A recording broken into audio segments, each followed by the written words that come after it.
Games, and more games with a little bit of tech as the cream de la crop. That is the theme for today's show. I am Braden Cherry. My co-host is Isiah Uchillo. And the first game in our showcase is Marvel's Spider-Man 2. Kraven's hunters are in pursuit of Dr. Kurt Connors, aka the Lizard, and Spider-Man Peter Parker and Miles Morales need to lay the smackdown and put him in the slammer. Buddy, I don't know how you come up with these, man. My gosh. Hey, it's those high school rap days, man. I've been writing mixtapes for years. DatPiff.com, baby. The game, man. Everyone's favorite neighborhood Spider-Man still doing well in both the gaming and movie department, thanks to Across the Spider-Verse and wordplay about the Spider-Man 4 movie being in production. Right off the bat, we get a look at a symbiote-affected Peter and the aggressive fighting style and Bully Maguire personality that Miles has to contend with. Insomniac has hinted at an original plot for the game's version of Venom, as well as to feature distinct storylines for both the perspectives of Peter and Miles. First impressions, the game looks dope on next-gen hardware, and guys, peep the design of the symbiote here. Rather than just having a basic latex skin, they actually added a little bit of details, a little bit of shine, a little bit of a slimy/wet texture to it to give it a more alien-like look rather than just having a reskin of a suit.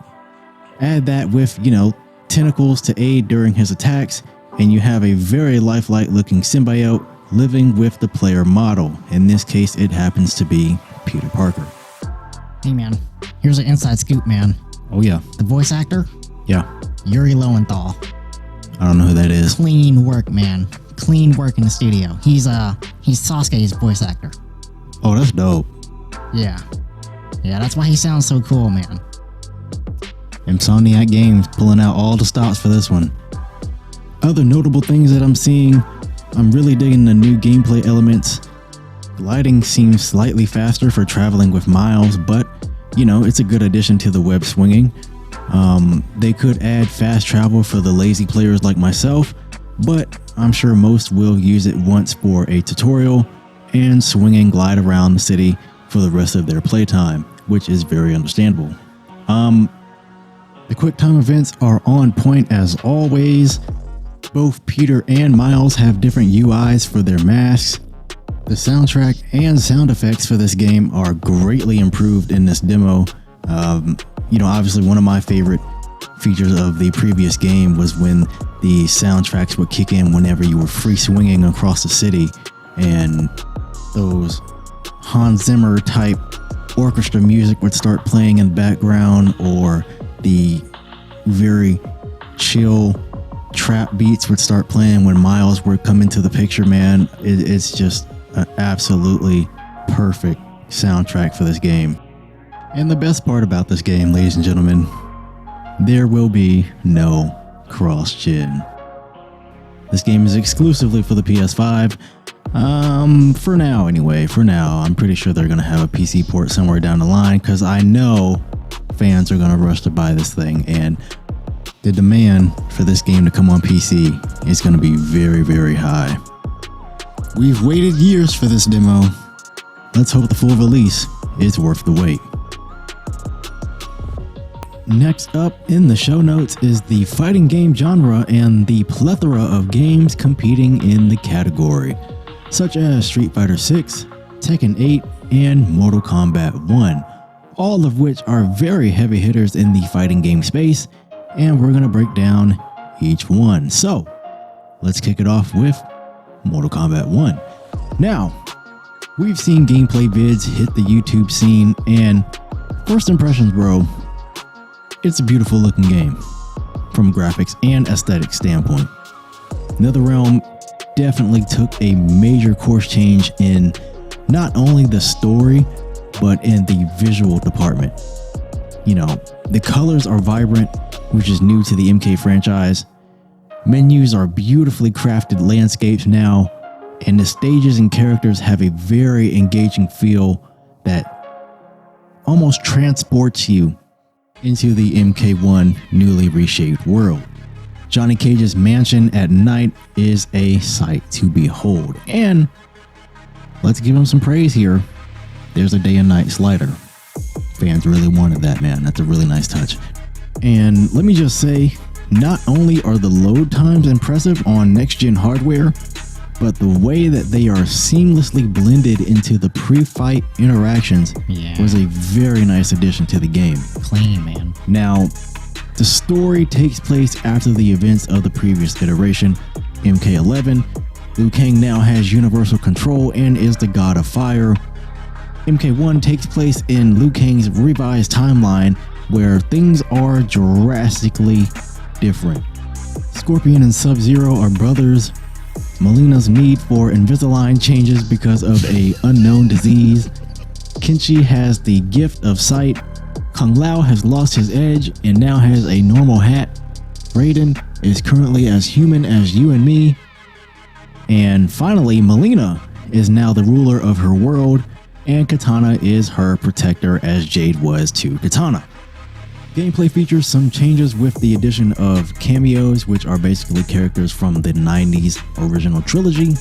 These are separate rosters of characters to choose from to aid you in a fight.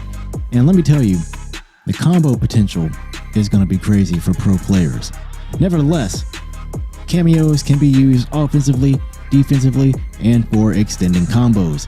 MK1 returning to the fighting game scene, back and bloodier than ever before. Moving on to the next competitor, Bandai Namco, and their next-gen only game. Oh, thank God they're getting out of that crossplay crap, man. My gosh. Oh yeah, we have Tekken 8. Isiah, let's hear some brief first impressions from a filthy casual. Oh, don't even go there, man. Of not only the trailers, but also from the gameplay that you have seen with your special eyes. Yeah, man. And for the viewers listening, man, that's a joke on me because, you know, I wanted those old Naruto contact lenses, like the Sharingan and the Rinnegan. And so I say in my videos, man, that whenever I have the Rinnegan whenever I need to use game sense when I'm in my gameplay sessions, man, and I'm sweating it up in my Herman Miller body chair. So, hey, but let's get on to these first impressions, man. We all know the gameplay looks pretty, man. Let's not even joke about it, man. Unfortunately, all the gameplay videos on YouTube showcase upscale 1080p gameplay, but you know, looking at the intro interactions from the trailers, the game looks like a movie, man. It looks like a movie. So the cinematics are on point. I didn't have any playtime with Tekken 7, but the more I watched, the more I desired to become a pro league gamer and get on the Evo tournament stage and fool around with all the characters to find my main, man. Oh wow, let's not choke on our ambitions there, buddy.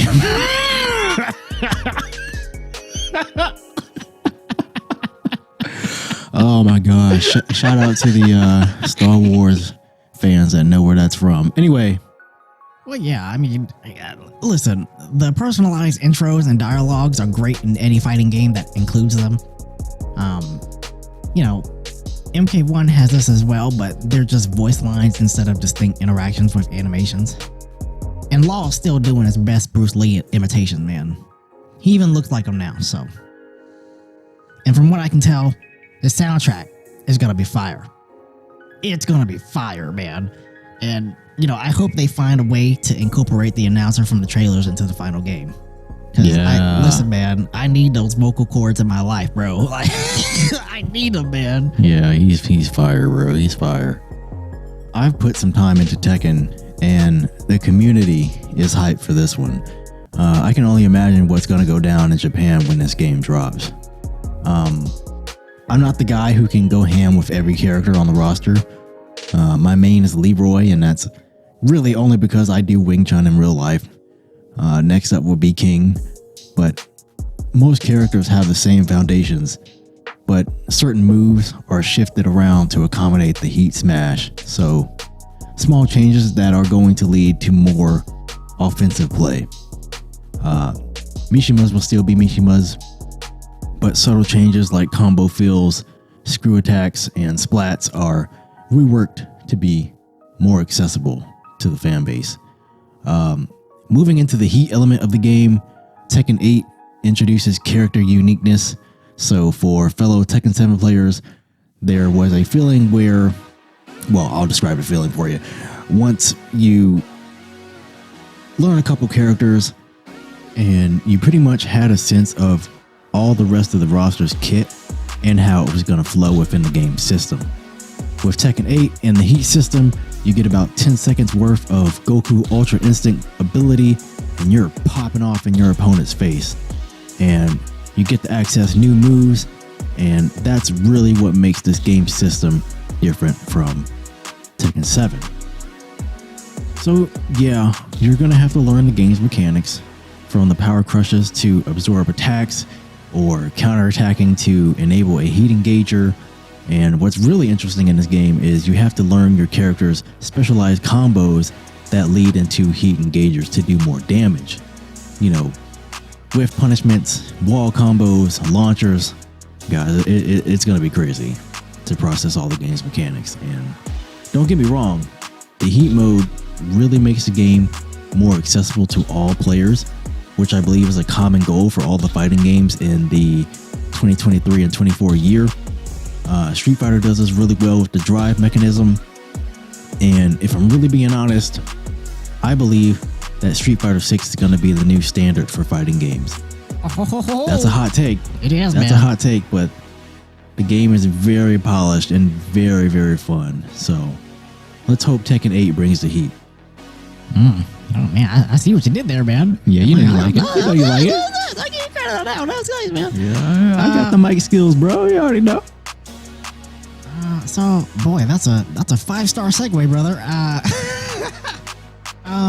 Street Fighter 6. Now, if you've seen my channel, Isiah Uchillo Plays TV, you've seen me struggling against the CPU, and I've had some epic matches, man. Epic matches, but that only goes to show that I'm not the best at fighting games, period. Nor am I an avid Street Fighter fan who has followed the game for years. In fact, the last game I played was Street Fighter X Tekken, the crossover, but I believe I can win a few matches online without getting completely stopped. The confidence is real. Yeah. And I've gotten better. I've gotten a lot better with the Street Fighter franchise, man. And that's due to how the game's mechanics are. I think the developers put in a good amount of time to reinvent the wheel with the new modern control scheme and the drive mechanic, man, which is just, it's a game changer and it's accessible. And it really makes the game fun, man. Brandon, yeah, give us the breakdown, buddy.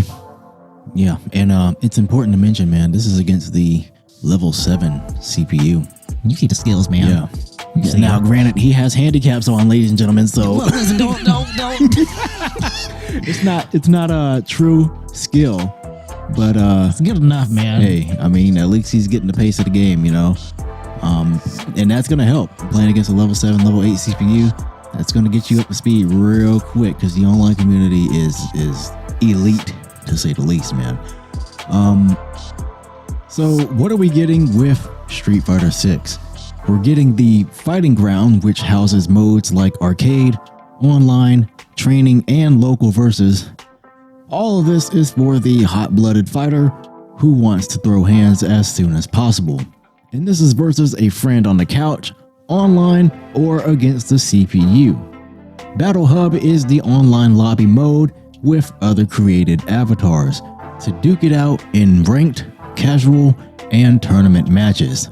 There's character customization via DJ Boost for custom tracks and storefronts to buy cosmetics for your player. There's also a single player campaign called World Tour. Combat has made some changes for Street Fighter 6. At its core, you're going to be button mashing to perform light, medium, and heavy attacks, along with special attacks, and holding back on the D-pad or analog stick to block. Street Fighter 6 also introduces the drive system, represented by the bars underneath your health. These are colorful, powerful, but slow attacks that can be countered with good reactions.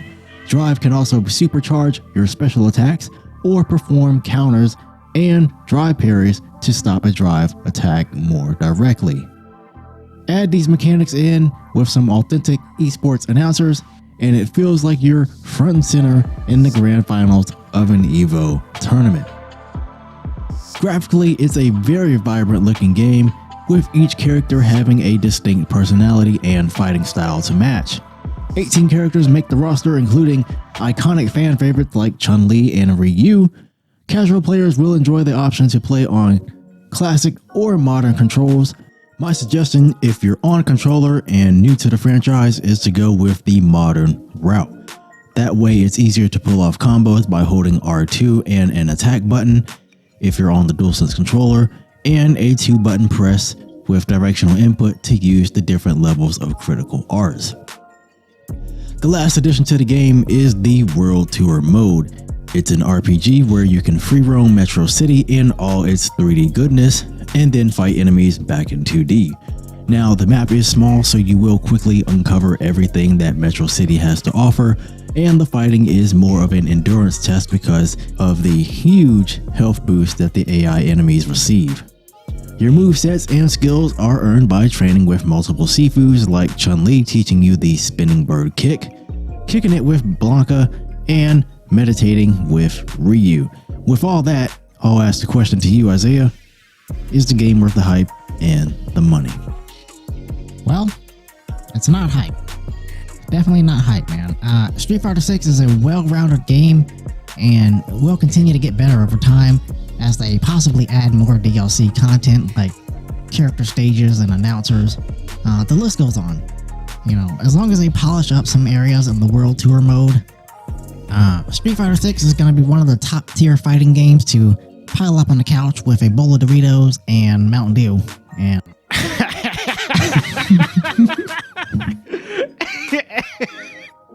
and have some fun with your friends, man.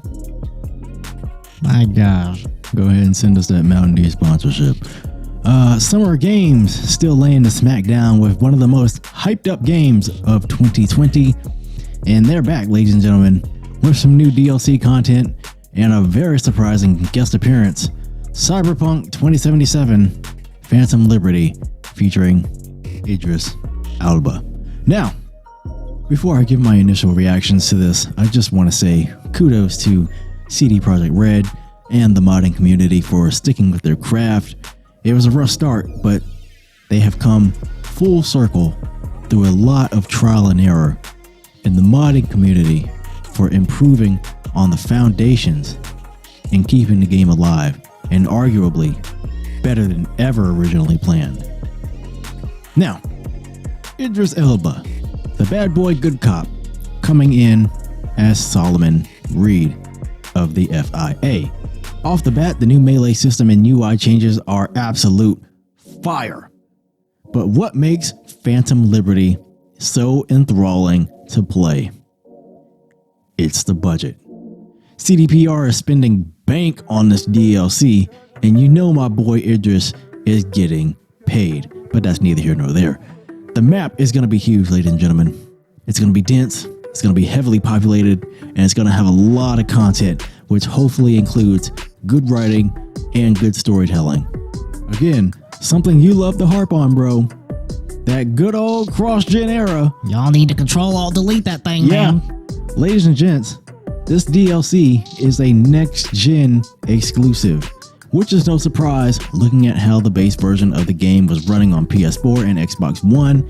Also consider the fact that devs are dropping support for the Phantom Liberty DLC on last-gen consoles, which is the necessary sacrifice needed to be made. Tired of it, man.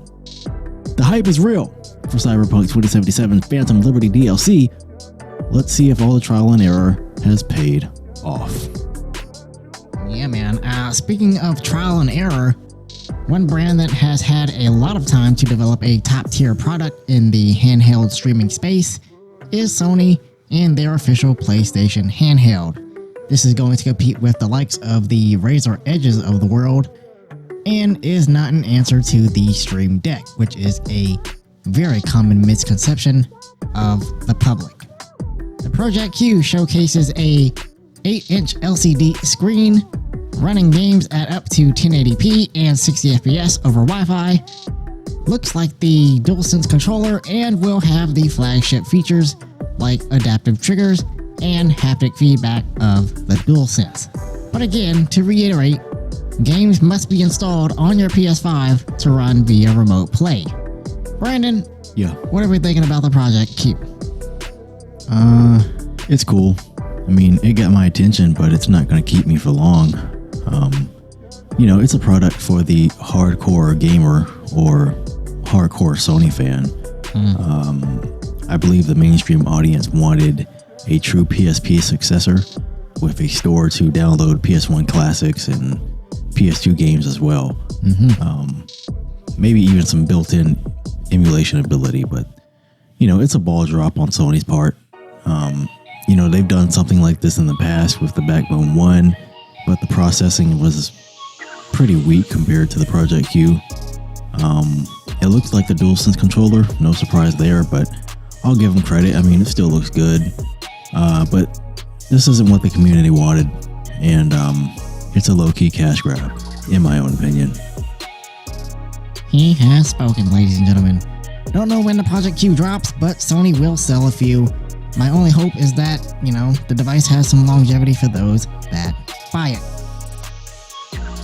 Ubisoft Massive drops a huge bomb into the galaxy of gaming. Yes, sir. Summer Games continues with Star Wars Outlaws, which, let's be honest, it's a Star Wars / Red Dead Redemption type open world game that we all wanted. Yeah, there you go. I mean, listen, it's almost like Rockstar made a Star Wars game. Yeah, in a good way, because it looks amazing, man. Yeah, it's going to be fire. Brandon, go ahead and give us the breakdown.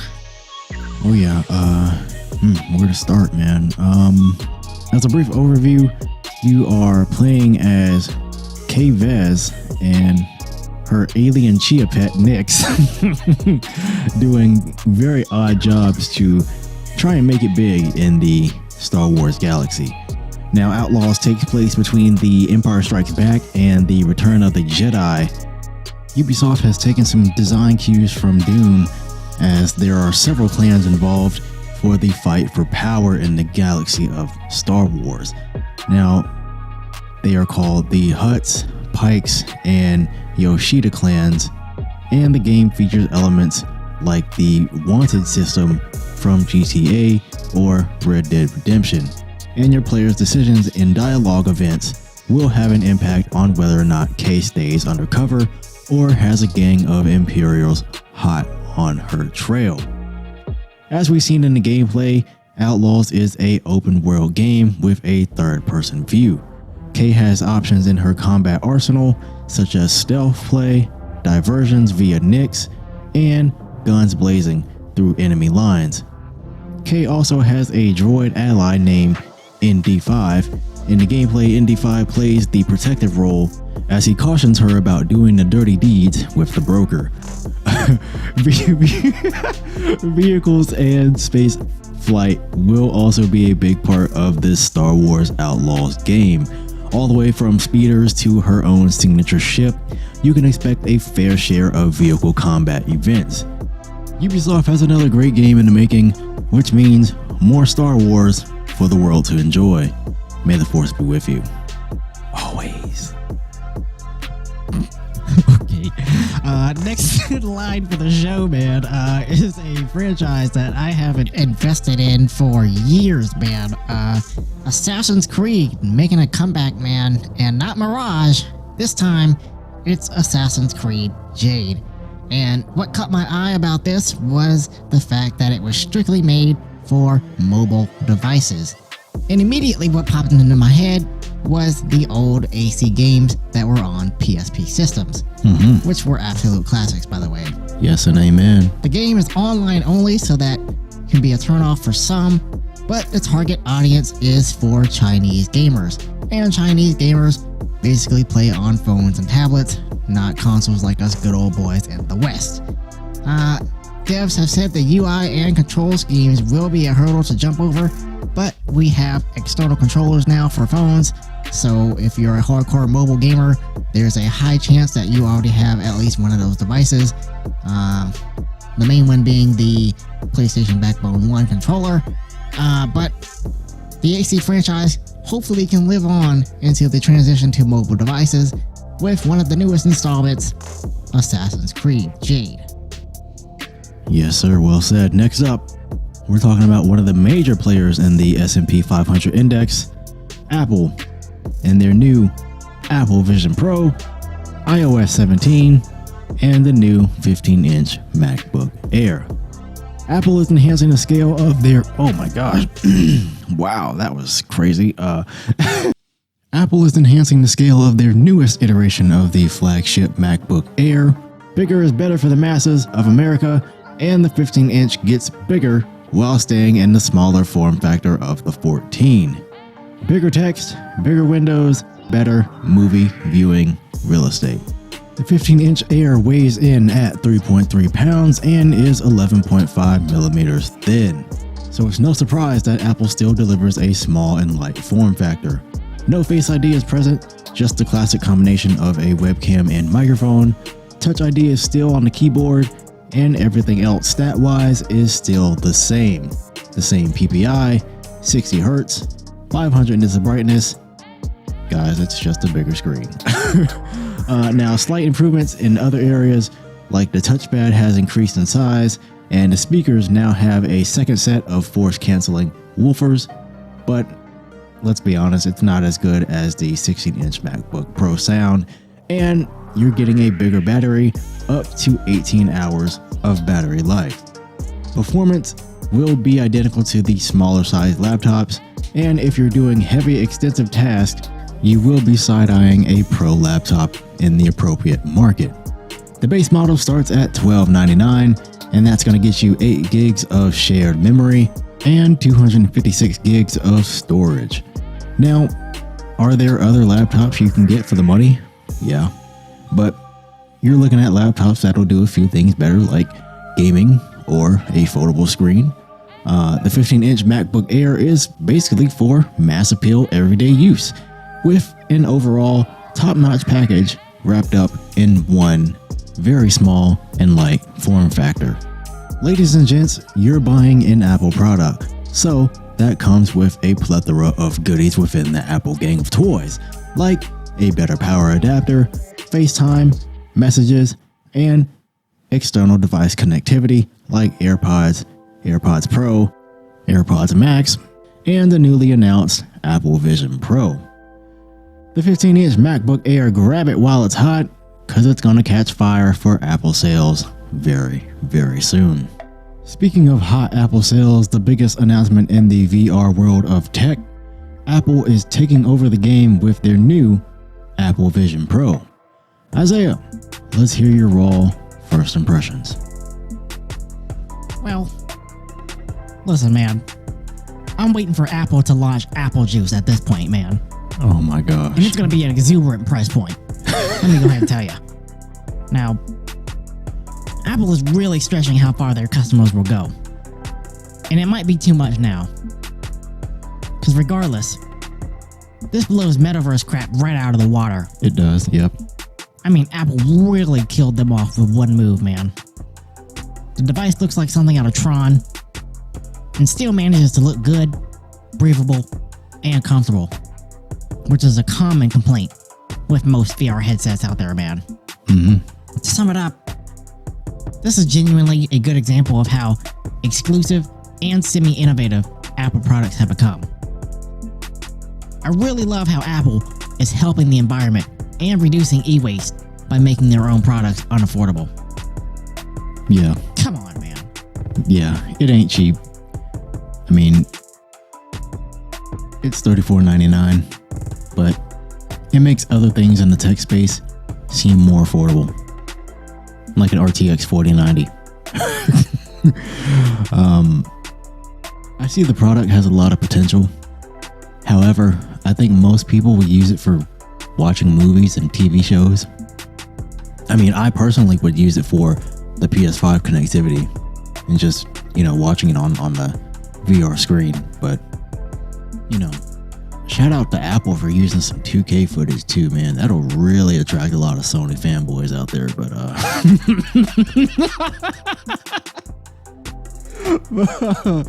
oh man, I'm sorry. I just roasted myself because I'm a 2K fanboy myself, but you know, the device can pass as a workstation as well. So from that angle, the price point isn't too outrageous, but to reiterate, you would really have to be into the whole Tony Stark vibe for workstation use. I'm really surprised that they didn't put the computer part of the headset on your hip as well. This would obviously reduce the weight of the headset on your face, on your head, but having to replace the whole headset instead of upgrading a single part is just Apple's way of milking your wallet. Forget that, man. That's your whole savings account, man. You're not worried about it, bro. You're balling. Listen, man. This is coming from the guy who wants to buy a Razer Blade laptop for $4,000. So let's not even go there, bro. This guy, man. There's no way in the world you're stressing over this, bro. No way in the world. In my defense, man, like I've been looking at this laptop for a very long time, and I want top tier quality, man. Yeah, whatever. Just pull the trigger, bro. Back to the Apple Vision Pro here. Obviously, the 2 hours of battery life is a serious ball drop, but my guess is another Apple move will be in play to extend the battery life. And if they do a second iteration of the device, those improvements will be made down the line. Apple once again dominating the tech industry and bank accounts everywhere. The last topic in the show notes is iOS 17, where we're getting a lot of new features and changes to FaceTime and messages. So, we now have posters for customizing contact cards, and you can easily share these with the name drop feature for AirDrop in iOS 17. We also get live voicemails to monitor and respond to voicemails in real time. You also get a quick audio transcription to help translate what the other person is saying. FaceTime updates include the ability to leave voicemails within the FaceTime app and short videos. Journal makes its debut as the newest app in iOS 17, which uses info from the iPhone like location, photos, music, and combines them into one memory. And lastly, Standby. So if your phone is in landscape mode, you can see widgets you pick or any other relevant information you may want to see at a quick glance. The BCIP Podcast, with a jam-packed episode covering all things Apple and gaming. I am Brandon Sherry. He is Isiah Uchillo. We will see you in the next one.